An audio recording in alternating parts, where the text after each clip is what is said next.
Hoje começamos o mês mais bonito do ano, esse mês que nos inspira, esse mês que nos remete a muitas emoções, esse mês que fala muito ao nosso coração, que é o mês de dezembro. Já começamos falando do Natal nesse culto, vamos continuar falando sobre esse tema, e durante todos os nossos cultos, as nossas celebrações aqui da Filadélfia, neste mês de dezembro, nós vamos estar falando sobre o Natal. E hoje eu quero falar um pouco sobre a história, para a gente poder entender a importância do nascimento de Jesus, em que contexto Jesus nasce e qual é a proposição de Deus, a proposição de Deus com o nascimento de Jesus. Tá bom? Então abra a sua Bíblia, ligue a sua Bíblia ou acompanhe aqui. O primeiro texto está em Isaías, capítulo de número 7. Nós vamos ler apenas um trecho, Isaías 7, versículo 14.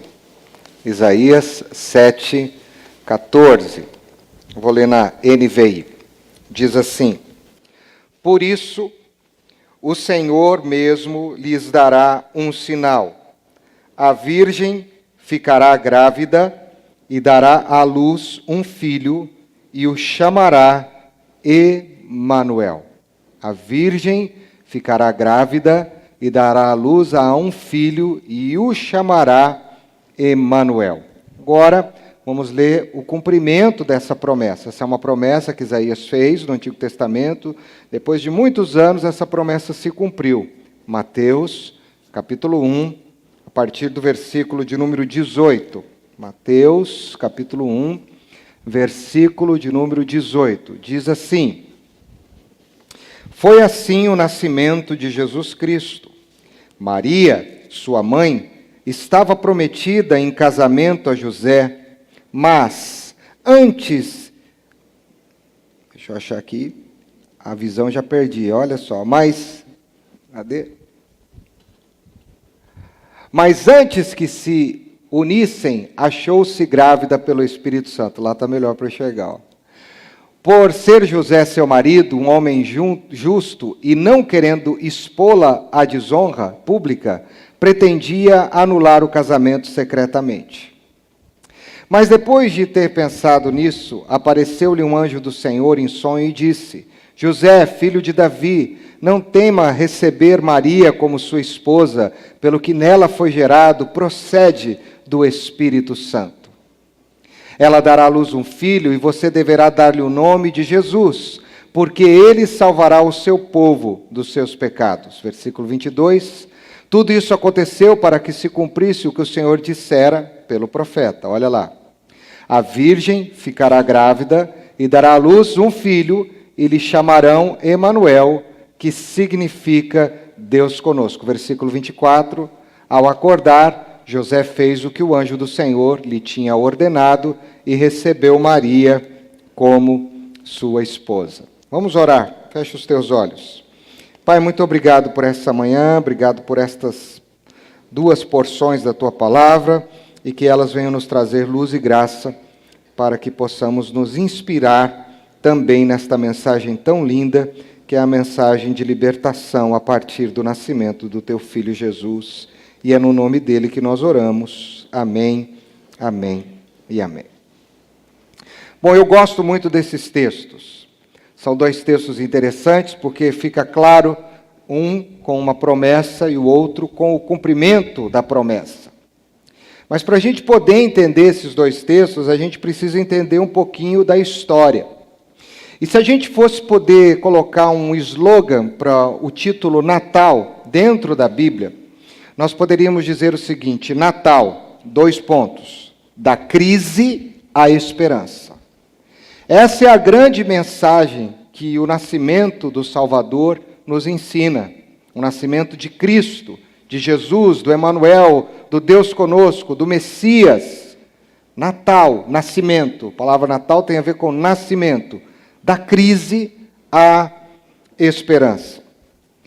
Eu acho que você deve saber que 12 séculos antes do nascimento de Jesus, a região da Palestina foi dividida em 12 tribos, as 12 tribos dos filhos de Jacó. Cada uma delas tinha o seu nome, a sua característica. Isso trouxe muita expansão para o povo de Deus, trouxe organização, trouxe muitos benefícios para o reino. Porém, depois do reinado de Davi, seu filho Roboão assume o trono. E Roboão, então, tendo todas as suas crises pessoais, suas crises espirituais e as suas crises familiares, ele decide fazer algo muito difícil para o povo. Ele decide quebrar essa estrutura de divisão de 12 tribos e divide o reino em apenas 2 grandes regiões. Uma região classificada pela pobreza, pela falta, entre aspas, de cultura e de recursos, e uma região mais próspera. Ele faz uma divisão aí muito interessante. Ele divide o reino em Reino do Norte e Reino do Sul. Um desses reinos é ele quem coordena, que lidera, que reina, e o outro é o rei Jeroboão. Com isso, o povo de Deus se enfraquece no que diz respeito à política, muito. O povo de Deus se enfraquece no que diz respeito à sua capacidade de lutar pelos seus direitos em guerras, também significativamente. E a Assíria, ela começa então a trabalhar para fazer o seu grande projeto de expansão, que é dominar todas as nações do mundo e fazer das nações do mundo a sua própria casa, o seu próprio arraial. Então a Assíria começa a atacar o Reino do Norte. O Reino do Norte é atacado pela Assíria muitas e muitas vezes. E cada vez que esse reino assírio atacava o Reino do Norte, muitas pessoas morriam, muitas pessoas sofriam, muitas pessoas eram espalhadas das suas famílias, eles eram espalhados pelo mundo, porque uma das características de dominação do Império Assírio era a dispersão. Ou seja, pega o pai e manda para um canto, ou se não mata, pega um filho, manda para o outro, pega uma filha, manda para outro, e assim por diante. Fazendo isso, eles entendiam que as famílias iam ficando enfraquecidas. Um exemplo clássico de como a Assíria agia é o livro de Daniel. Você pode dar uma lida no livro de Daniel, e esse movimento de Daniel ter sido tirado com seus amigos da sua família, da sua casa, da sua pátria, e ter sido levado para a Babilônia, que era a capital do reino assírio, mostra essa estratégia de dominação. E lá, o que eles faziam? Eles não mudavam o nome, queriam mudar a cultura, queriam mudar a religião do povo, porque eles queriam que o seu império, que a sua cultura, que as suas crenças, que os seus valores fossem, de fato, fundamentados por todo lugar. Mas isso trouxe muito sofrimento para o povo de Deus. Porque era como se alguém tentasse olhar para você e dissesse assim: qual é o seu nome? Você diria: meu nome é Ricardo. Quem são seus pais? Meu pai foi Renato e Terezinha. Onde você nasceu? Eu nasci em São Paulo. Quem foram seus avós? E aí você diria isso, ele disse: agora não importa mais nada. Você não tem nome, você não tem parentesco, você não tem paternidade, você não tem história. Qual é a sua fé? A minha fé é cristã. Não, você não tem mais fé. Vou te dar um novo nome, você vai ter uma nova fé, você vai conviver com outras pessoas. Esqueça quem você era, porque a partir de agora você vai ser isso. E para o povo de Deus que tinha um nome, por exemplo, como uma das bases da sua identidade espiritual, tudo isso era muito sofrido. Mas essa foi uma grande estratégia do reino da Assíria. Então o povo sofreu muito. Todos nós sabemos hoje que grande parte desse sofrimento do povo tem a ver com o pecado, com o afastamento de Deus, mas também uma parte tem a ver com um grande plano de Deus de preparar a chegada do Messias. E aí Isaías, que é o profeta desse povo que está sofrendo, ele foi o pastor que foi levantado para os campos de concentração. Ele foi o pastor ou o profeta que foi levantado para os campos de desesperança. Isaías, então, levantado por Deus para falar para essas pessoas sofridas, descaracterizadas emocionalmente, no caráter, na identidade, Deus, então, o usa e ele diz assim: Deus permitiu que vocês passassem por isso. Isso foi uma permissão de Deus. Tanto é que você pode olhar depois no capítulo 9, a partir do versículo 1, olha só o que vai dizer Isaías 9:1. Um pouquinho adiante do texto que a gente leu. Você está comigo? Amém? Olha só. Contudo, não haverá mais escuridão para os que estavam aflitos. no passado, ele humilhou a terra de Zebulon e de Naftali. Terra de Zebulon e Naftali faziam parte do Reino do Norte, que praticamente foi extinto, e nesse momento e logo em seguida ele foi extinto. Mas no futuro, honrará a Galileia. A Galileia fazia parte do Reino do Sul, o lugar de origem desse menino que nasceu, desse Messias que nós conhecemos. E o caminho do mar, junto ao Jordão, o povo que caminhava em trevas, viu uma grande luz. Sobre os que viviam na terra da sombra da morte, raiou a luz. Então Isaías está querendo trazer uma palavra dizendo o seguinte: esse tempo que Deus proporcionou para vocês é um tempo que está acabando. Deus está tirando vocês desse período de trevas, de infelicidade, de tristeza, de humilhação, de segregação familiar, social, espiritual.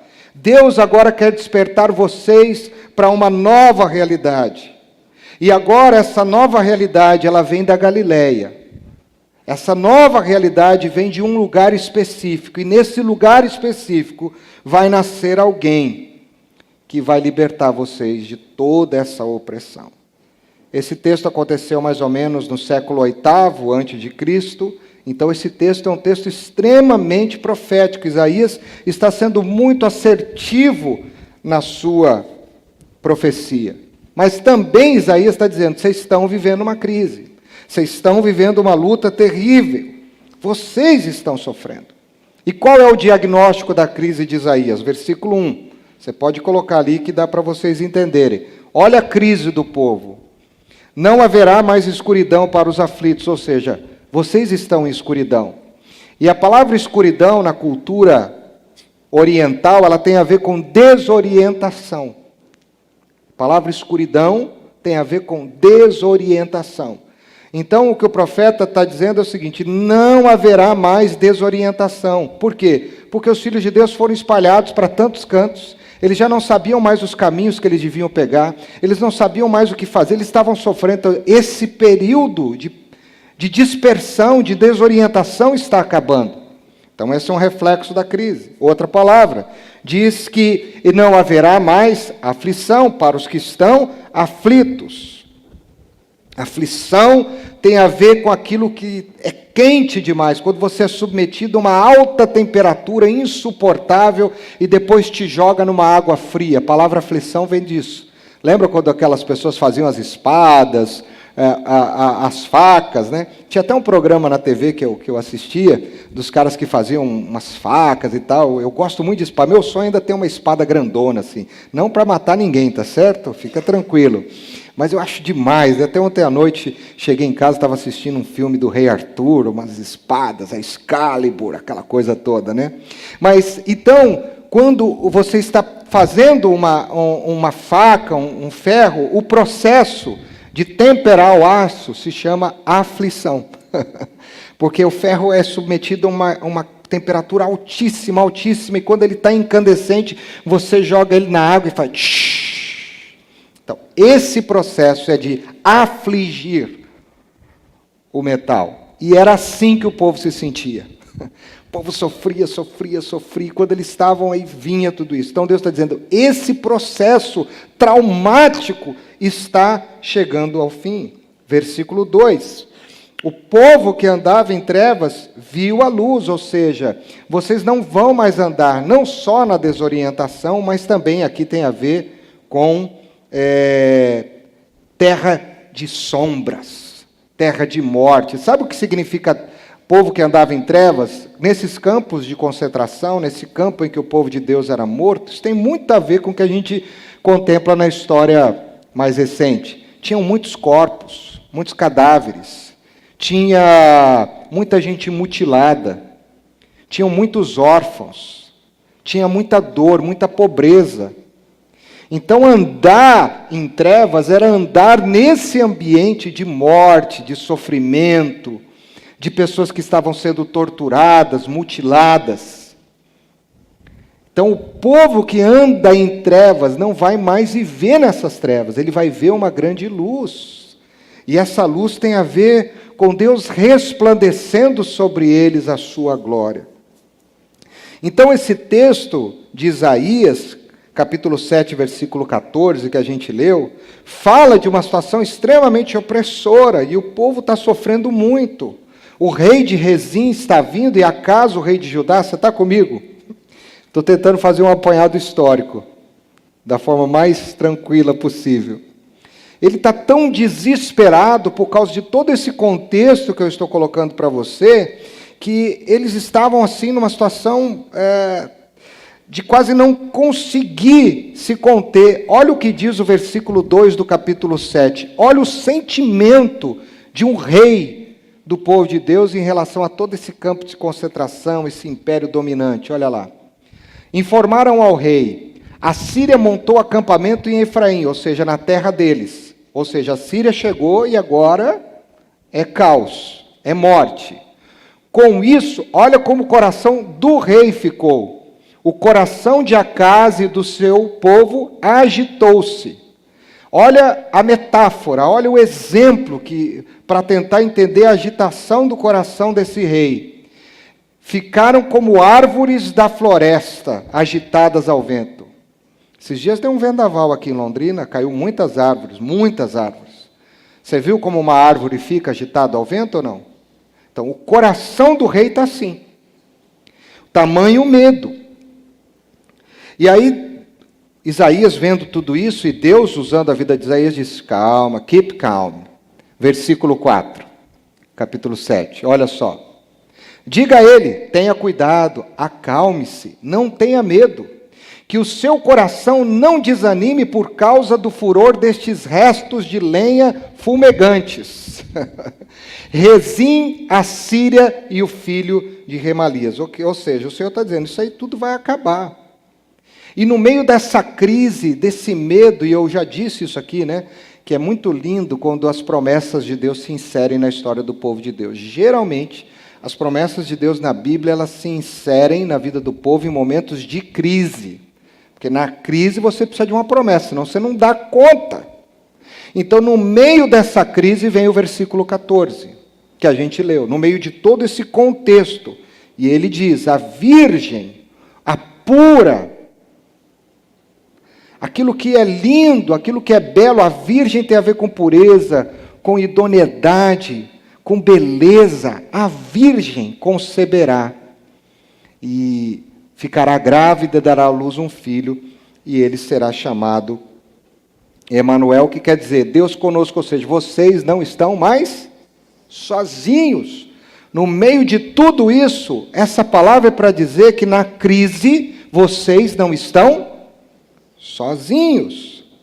Então, olha só que interessante, o nascimento é um anúncio num ambiente de medo, de angústia, de ansiedade, de desesperança, de morte, de dor, de sofrimento, de mutilação, de descaracterização do ser humano, de algemas.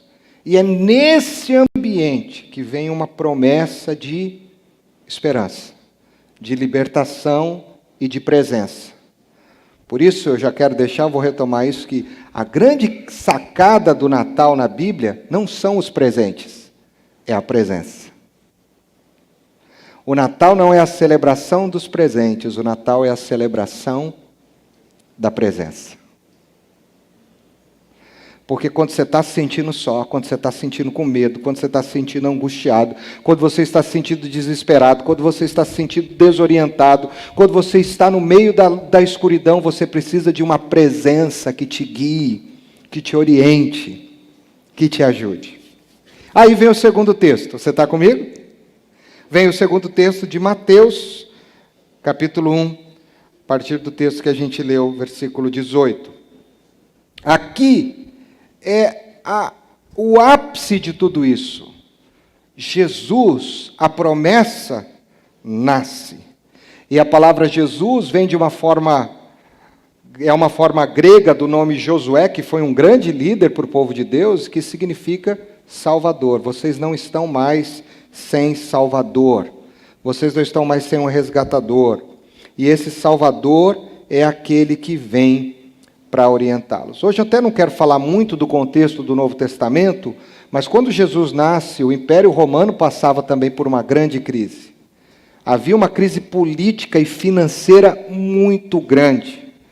O recenseamento foi uma estratégia do governo romano para tentar trazer divisas para o seu reinado, para eles poderem sobreviver e sustentar a máquina administrativa dos políticos. Então, foi uma última sacada deles para tentar tirar dinheiro do povo, e o povo não tinha mais dinheiro. Então, havia um processo de extorsão muito grande, o povo estava sofrendo, e Jesus nasce também nesse contexto de crise. Então, o que é o Natal? O Natal é a celebração da presença nos momentos mais difíceis da vida. Jesus quer nascer, e Jesus nasce na história, nos momentos mais difíceis, tenebrosos, terríveis da história humana. Por isso, o versículo 21 do texto que nós lemos de Mateus diz que ele salvará o seu povo dos seus pecados. Pecado é morte. O pecado é separação. O pecado é quando você está sendo governado por um rei que não é Cristo. Então Jesus nasce para nos libertar desse engano. Nesse contexto, Jesus nasce para trazer salvação para os oprimidos e para os prisioneiros. E nada melhor para celebrar a vida em meio à morte do que a chegada de uma criança. A chegada de uma criança é um momento de muita alegria. A criança é um momento de muita alegria. É um tempo de renovo. É um tempo de sonhos novos. Quando você olha uma criança que nasce, você não só celebra a presença daquela criança que chegou, uma pessoa a mais num contexto. Você não só apenas celebra a alegria da chegada. Você não só celebra a ternura da chegada, mas você celebra a expectativa de um futuro. Eu quero que essa criança seja isso. Vai ser muito feliz. Vai ser cheia de alegria. Então, o nascimento, ele traz consigo uma mensagem muito bonita do que é presente e do que é futuro. E esse Emanuel nasce para tirar o olho do povo do que eles estão vivendo, do que eles já viveram, e eles olharem para a ternura, para a beleza e para a esperança da história desse bebê, como a perspectiva agora para o futuro. Então, nesse Natal, querido, eu não sei qual é a tua história, eu não sei o que você está passando esse ano, eu sei o que eu estou passando. E é muito comum, no final do ano, a gente querer fazer uma retrospectiva. Até ontem eu estava falando com as crianças no carro, com a Amable, chega um momento que a gente parece que está, eu estava dirigindo, a gente quer ficar olhando para o retrovisor. Seu carro está indo para frente, mas você está dirigindo, olhando para o retrovisor. E o que o retrovisor do carro te mostra? O que está para trás. E tem muita gente nesse ano, nesse momento da sua vida, que está indo para frente, mas está olhando para o retrovisor. Está olhando para trás. E o nascimento dessa criança é fazer com que o povo em crise, o povo em sofrimento, o povo em desesperança, não caminhe assim. Caminhe olhando para frente. Como o autor aos Hebreus vai dizer, caminhe olhando para o alto. Caminhe olhando para Jesus, que é o autor e consumador da nossa fé. O Natal é um convite para que a gente entenda que Cristo veio para nos libertar de todas as nossas prisões, das mais complicadas, difíceis que a gente possa viver. E eu espero que nesse Natal a gente não olhe só para a decoração, para os presentes. Eu estou com vontade de ganhar presente no Natal, tá bom? Eis-me aqui, envia-me a mim. O senhor também, né, pastor? Envia para mim, isso mesmo, envia para mim. Para o senhor também, pastor João? É de Deus, hein? É de Deus.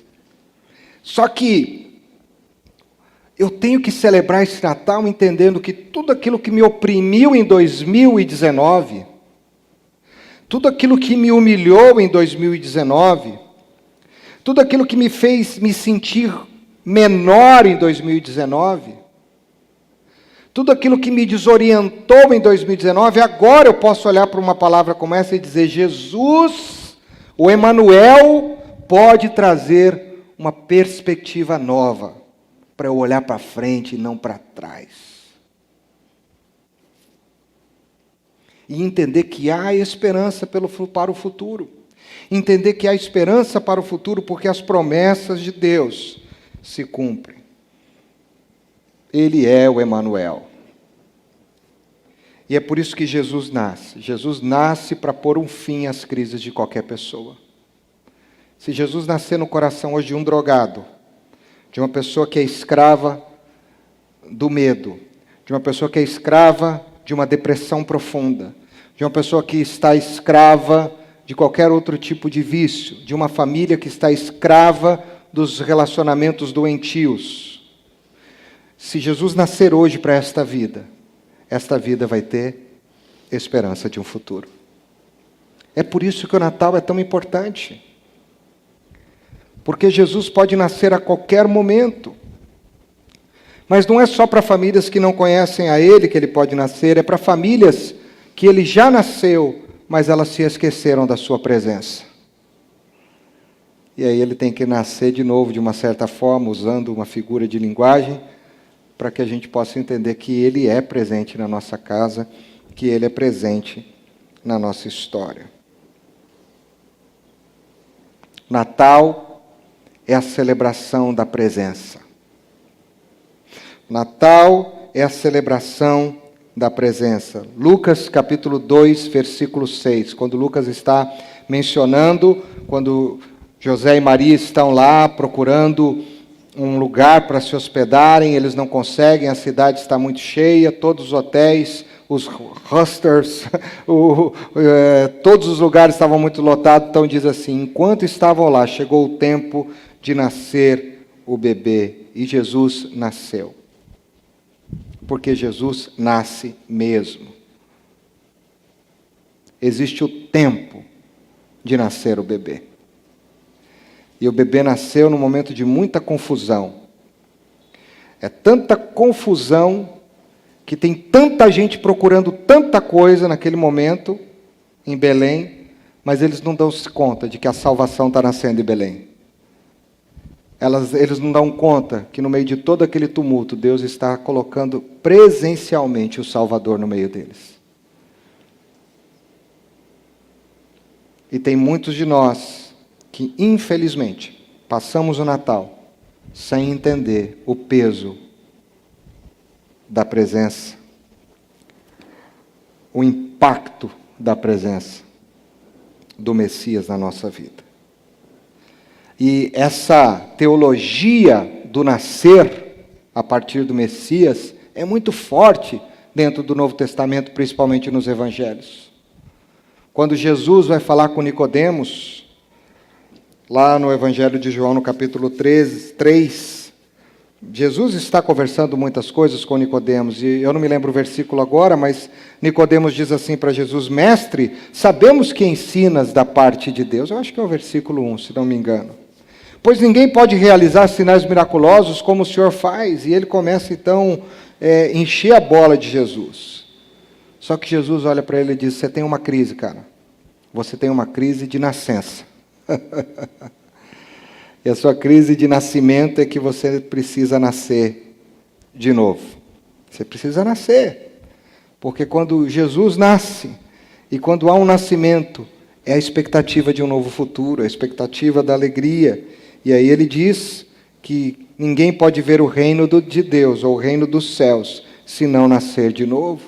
E Nicodemos fica com a cabeça muito embolada com essa mensagem, porque ele não entende muito bem o que Jesus está querendo dizer. Mas Jesus está querendo dizer aqui, essa palavra nascer de novo, no grego, seria melhor traduzida por nascer de cima. Nascer de cima. Nascer da natureza divina, nascer das virtudes celestiais, nascer da presença do Pai Celestial.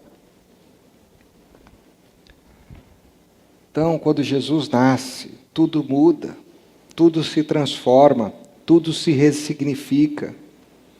Toda crise, toda desesperança, toda dor, todo medo, toda angústia são colocados em xeque só porque ele nasce.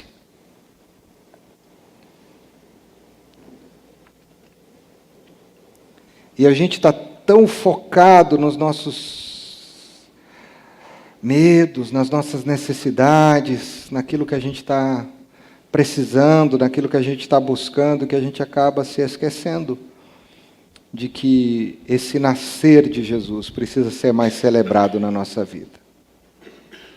Mais celebrado. Muito mais celebrado. Eu penso que a Páscoa é uma grande festa, uma festa maravilhosa, a festa da redenção, a festa da vitória desse bebê que cresceu, se desenvolveu e trouxe vida e salvação para o povo. E a gente tem que celebrar a Páscoa. Só que a gente celebra a Páscoa em meio às lágrimas, porque a gente também reconhece quem nós somos, o nosso pecado. Nós não tínhamos mérito nenhum, mas Ele veio, Ele morreu por nossos pecados. Então é a celebração da reflexão, é a celebração da introspecção, é a celebração da reavaliação, é a celebração da gratidão de um favor imerecido. Agora, o Natal teria que ser uma festa, a gente tem que festar mesmo. Esse mês a gente tem que sorrir mais, a gente tem que mostrar o que é que esse nascimento provocou na nossa vida, a mudança da nossa história, a esperança que foi despertada dentro do nosso coração, a esperança que Jesus nos dá pelo simples fato dele estar conosco. A esperança da gente saber que nós não estamos sozinhos. O Natal é essa celebração da presença. Muito mais do que a celebração dos presentes. Se você perguntar para muita gente hoje, para muitas famílias que estão em crises, que não vão passar o Natal juntas, e que já não passam, quem sabe, há muito tempo juntas. Eu já passei o Natal longe da minha mãe, por exemplo, de muitos irmãos. É ruim. Se você perguntar para uma dessas famílias o que você preferia, que o correio mandasse um presente caro dessa pessoa, na minha época de criança, meus pais separados, se você me perguntasse assim, o que você queria? Que a sua mãe te mandasse um presente caro, e não dava para mandar caro, porque a nossa situação era muito difícil, ou você gostaria que ela viesse de mão abanando e lhe trouxesse apenas um abraço, e você ouvisse dela, Feliz Natal? Eu responderia, eu queria a presença. Eu só queria um abraço e um Feliz Natal. Se você me perguntar hoje, perdi meus pais, eles já se foram, claro que isso não vai acontecer, mas a questão de sentimento. O que você preferia ganhar nesse Natal? Ganhar um carro novo? Ganhar uma casa? Ou você preferia ter o seu pai e sua mãe e vocês juntos hoje poder dizer assim, Feliz Natal, Deus te abençoe? Eu não tenho dúvida do que eu lhe diria. A presença é mais importante do que os presentes. O peso da presença. O brilho da presença. E aí eu encerro essa mensagem falando que o Natal também é a celebração do que é eterno. Não dá só para olhar para trás o que o Natal muda na nossa vida por causa das nossas crises. Não dá só para olhar para o Natal como um nascimento que ressignifica e muda o nosso presente. A gente precisa olhar para o Natal com os olhos no que é eterno. E nós somos movidos pela eternidade e para a eternidade. Isaías, capítulo 9, versículo 6. Ainda nesse mesmo contexto, Isaías falando a esse povo que está sofrendo. Porque o menino nos nasceu, um filho nos foi dado, e o governo está sobre os seus ombros, e ele será chamado Maravilhoso Conselheiro, Deus Poderoso, Pai Eterno e Príncipe da Paz. Ou em algumas traduções diz assim, Pai da eternidade. Eu até gravei uma música no meu último CD com esse versículo aí, com esse texto, que eu acho lindo demais. Sabe por que Pai da eternidade? Porque Pai dá identidade para o Filho. Pai dá um significado para o Filho. Pai dá uma herança para o Filho. Pai, ele tem uma autoridade sobre o Filho. Eu não estou desmerecendo as mães, por favor. Mas lá na sua certidão de nascimento está escrito assim, filho de um pai. Quem é o pai? Pai é esse. No RG, filho, a fisionomia, o sangue, inclusive, né? Tudo isso fala. Mas o que significa pai da eternidade? Significa que este pai está te dando uma nova identidade. E a identidade deste pai é a eternidade. É um pai que te dá uma história que não vai ter fim. É uma história que vai permanecer, que vai vencer as lutas, as dificuldades, as dores, as lágrimas. É o pai da eternidade. E sabe por que isso me consola? Porque o pai do Ricardo, o Renato, ele já faleceu. Acredito que outros aqui devam ter passado pela mesma coisa que eu. Os seus pais não estão aqui. Então eles não eram pais da eternidade. Mas o dia que Cristo entrou na minha história, o Senhor entrou na minha história, Ele disse, eu nunca vou morrer para você. E você nunca vai morrer para mim. Porque também o filho pode morrer para o pai. Mas em Cristo não há morte do pai para o filho, e nem do filho para o pai. Olha que lindo! Pai da eternidade. Então, o Natal celebra essa nova dimensão familiar. Uma dimensão familiar pensando no que é eterno. E aí, pai quer dar casa para o filho morar, não quer? Pai quer dar casa. Pai quer dar bem-estar para os filhos. Eu, quando estou lá em casa, fico vendo as crianças, às vezes, no quarto, falta uma coisa num quarto para um, falta uma coisa para o outro, e eu fico dizendo assim para Deus, Senhor, eu não quero nada para mim, eu só queria que os meus filhos tivessem um pouco de isso ou daquilo. E Jesus se preocupa com isso. Olha João 14:6. Olha lá, Evangelho de João 14:6. Estou terminando.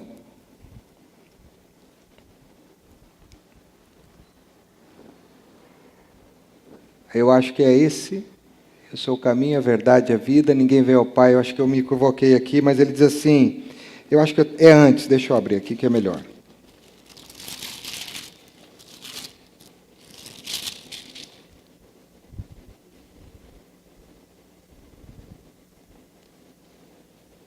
Ah, sim, perdão.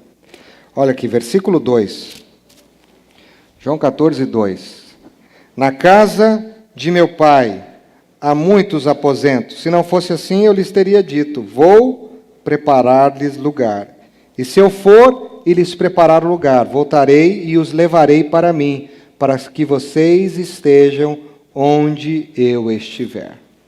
O que Jesus está fazendo? Esse Pai da eternidade está construindo o seu aposento na eternidade. Aliás, já construiu, né? Eu acredito que a minha caminha está pronta lá. Está lá. Pai da eternidade. É um Pai que nunca vai morrer para você. E se você entendeu o que é o nascimento desse Cristo na sua vida, você também nunca vai morrer para esse Pai. O que significa essa eternidade? Significa que nós vamos poder celebrar a presença. Não por um período, mas por todos os períodos imagináveis e inimagináveis. Um dia, eu estava conversando com o pastor Rousseau Shedd, ele já faleceu, né? Ele foi a Marília e nós estávamos, eu não me lembro, estávamos almoçando ou jantando juntos. E o Rousseau Shedd, para mim, foi uma grande inspiração. E ele disse que quando ele chegasse no céu, e ele já está lá, ele ia passar talvez 1 milhão de milênios só olhando para os olhos de Jesus. Ele não queria olhar para nada, apenas para os olhos do seu Salvador. 1 milhão de milênios. 1 milhão de milênios para uma eternidade é o quê? É nada. É nada, não é nada. Então você está entendendo o que significa esse nascer na sua vida? A dimensão da grandeza da presença, a dimensão da grandeza desse Natal sobre a nossa vida. Por isso, o Natal é a celebração da libertação dos oprimidos, mas também a celebração da esperança. Amém? Vamos orar? Se você quiser ficar em pé, por favor, quero orar com você. Queria te dar um tempo para você colocar o seu coração diante de Deus. O que essa mensagem fala ao seu coração? Obviamente, já ouvimos muito sobre o Natal, não falei nada de novo, absolutamente nada. Mas há alguma crise hoje? Há alguma dor? Há alguma desorientação que você esteja vivendo? Há algum medo que te agita, como o rei Acás ficou agitado como a árvore que balança no vento? Há no seu coração um sentimento de ausência? Algum medo por alguma ausência? Porque o menino nos nasceu, o filho nos foi dado, e o seu nome é Emanuel, Deus conosco. Jesus está conosco. Jesus está aqui, e Ele é este que no meio das suas crises, de medo, de ansiedade, de vazio, de desorientação, de desesperança, Ele diz: eu estou aqui, eu nasci para você. Eu estou aqui. Eu estou agora com você. Estou agora com a sua casa, com os seus familiares. Eu estou com você.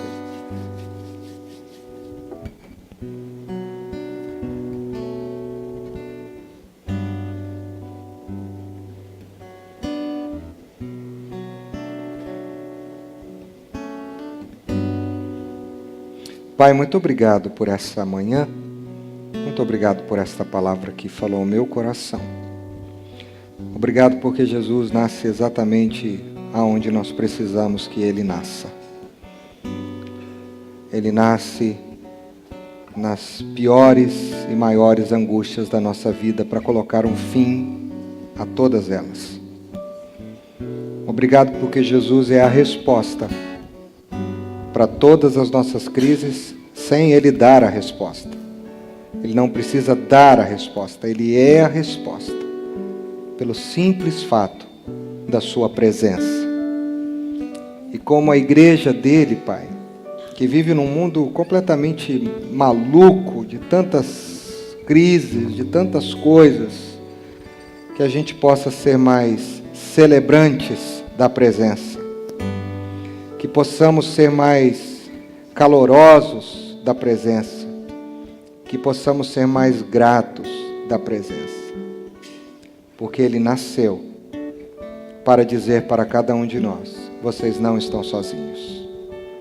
E muitos de nós aqui, Senhor, já entregamos a vida a Ele já faz muito tempo, mas parece que no meio das crises que temos vivido nesse ano, a impressão que nós temos, talvez pelo nosso coração ansioso, é que nós estamos sozinhos.